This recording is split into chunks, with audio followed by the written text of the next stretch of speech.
श्री स्वामी समर्थ परब्रह्म ग्रंथाचा भाग 88।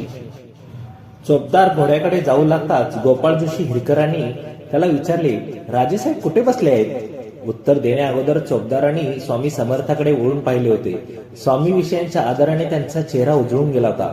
तो म्हणाला, राजेसाहेब थोरल्या दरवाजाबाहेर चौताऱ्यावर बसले आहेत। गोपाळरावांना आश्चर्य वाटले नव्हते। स्वामी परब्रह्म आहेतच याची खात्री त्यांना जाणीव होती आणि म्हणूनच स्वामींच्या बोलण्याची आपण खात्री करून घेतली या विचाराने ते मनोमन शरमले होते। स्वामी म्हणाले होते, मोठा दरवाजावर बसून हुकूम करतोय, आणि चोपदार सांगत होता, राजेसाहेब थोरल्या दरवाजाजवळ चौताऱ्यावर बसले आहेत। स्वामी अंतर्ज्ञानी आहेत याचे ते अनेक उदाहरणे होती। दिवस सरतच स्वामींनी चिंतोपंतांना जाण्याची अनुज्ञा दिली होती आणि तोपर्यंत दरबारात काय घडलं याची खबर अक्कलकोटभर झाली होती। दरबार भरला होता। प्रत्येक मानकरी आपापल्या मानानुसार आपापल्या जागेवर बसले होते। रंगपंचमी निमित्ताने प्रत्येकाची खास जामनिमा होता। मानकरी गणपतराव खंडागळे यांच्या कमरेला तलवार लटकत होती। अवधान न राखल्यामुळे जेव्हा गणपतराव खंडागळे दरबारात आपल्या जागेवर जात होते तेव्हा त्यांच्या तलवारीचे टोक मानकरी गणपतराव बस्ते यांच्या पागोट्याला लागून पागोटे खाली पडले होते। पागोटे खाली पडणे हा अपमानकारक प्रकार होता आणि तो गणपतराव बस्तेंच्या जिव्हारी लागला होता। काही मानकऱ्यांना उपासारक नजरेने बस्तेंच्या संतापात भरच घातली होती आणि बस्ते खंडागळेंच्या अंगावर धावून गेले होते। भर दरबारात विचित्र प्रसंग ओढावला होता।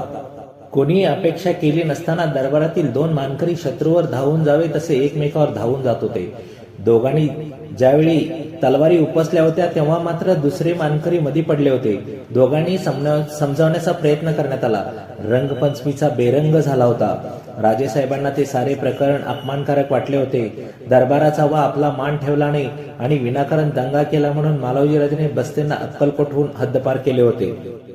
चिंतोपंत टोळानं ही वार्ता समजतात त्यांनी स्वामींच्या वागण्यामागील अर्थ शोधण्याचा प्रयत्न केला होता।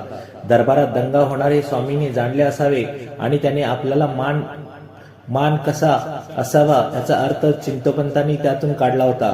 या दंग्यात कदाचित आपल्या प्राणावर बेतणार असावे असाही एक तर्क चिंतोपंतांनी केला होता।